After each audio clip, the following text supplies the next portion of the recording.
ख्वाजा आसिफ को कहें, पहले तो तुम कौन होते हो डिफेंस मिनिस्टर अपने आप को कहने वाले? तुम तो रिहाना डार से हारे हुए हो, तुम बेईमान आदमी, अल्लाह के नाम पाक नाम के नीचे तुमने झूठा हल्फ लिया है। दूसरी बात, ये दहशतगर्दी खत्म करने आए हैं। वो इनसे पूछे, तुमसे इस्लामाबाद जैसे पोश एरिया में जहां आपको सीसीटीवी फुटेज है, जहां आपके पास पूरा वीडियो मौजूद है, हिजड़ों को और खुसरू को तो तुम गिरफ्तार नहीं कर सके और कहते हो हम कर ही नहीं सकते उनको, तो फिर आप दहशतगर्दों को पकड़ोगे? किधर गई आपकी आईएसआई? किधर है एमआई? किधर है आईबी?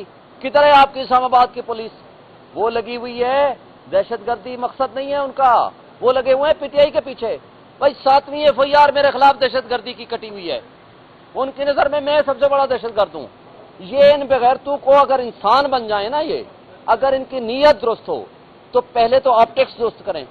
हजारों की तादाद में हमारे पीटीआई के लोगों के खिलाफ दहशतगर्दी के पर्चे हैं, मेरे समेत। इलेक्शन के बाद 7 एफआईआर मेरे ऊपर हैं। हम 100 बंदे के साथ नहीं, 10 बंदों के साथ भी बाहर निकले दहशतगर्दी का पर्चा। वो इनको शर्म व हया खत्म हो गई है कि अपने लोगों को, पूरे पाकिस्तानियों को तुमने दहशतगर्द बना दिया। तो आप दहशतगर्दों को, जो असल दहशतगर्द है वो तो इनके पार्टनर हैं, क्यों नहीं जाते ये कच्चे के डाकुओं के पास?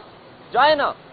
इसलिए कि सिंध का जो मिनिस्टर है उनका बेटा जाकर के उनको असला सप्लाई करता है और ये सारे उनके साथ हिस्सादारी करते हैं।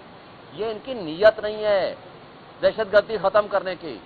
इनकी अगर नीयत हो जाए, इनके इरादे दुरुस्त हो जाएं तो पाकिस्तान तरक्की ना कर लेता।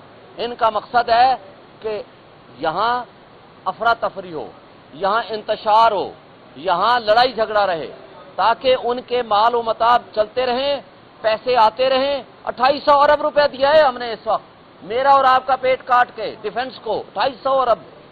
लेकिन क्या है, उससे वीगो डाले खरीदे जाएंगे, उससे मुझे और आपको उठाया जाएगा, अहमद फरहाद को उठाया जाएगा, दहशतगर्दी के पर्चे मेरे और आपके खिलाफ होंगे, इमरान रियाज को उठाया जाएगा, अजहर मिशवानी के प्रोफेसर भाइयों को उठाया जाएगा, शहबाज गिल के भाई को उठाया जाएगा।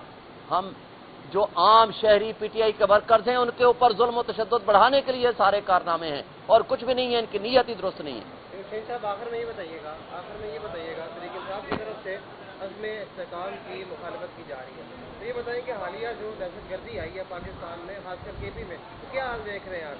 देखें, हल ये है कि पहले नेक नीयत ही दुरुस्त करें। स्टेबिलिटी लाने के लिए सबसे पहले पॉलिटिकल स्टेबिलिटी लाएं, सबसे पहले जिसका हक है उसको वापस करें। जो अवाम के मैंडेट लेकर पब्लिक सपोर्ट की हुकूमत आएगी, वो जो पॉलिसी बनाएगी उसके ऊपर सारे पाकिस्तानी आमीन कहेंगे, लब्बैक कहेंगे। और फौज और अवाम के दरमियान ये जो मिसट्रस्ट का लेवल हो गया है, जब तक ये खत्म नहीं होता आप दहशतगर्दी खत्म कर ही नहीं सकते हैं। और चूंकि इनकी नीयत नहीं है खत्म करने की, इस वजह से ये मसाइल है।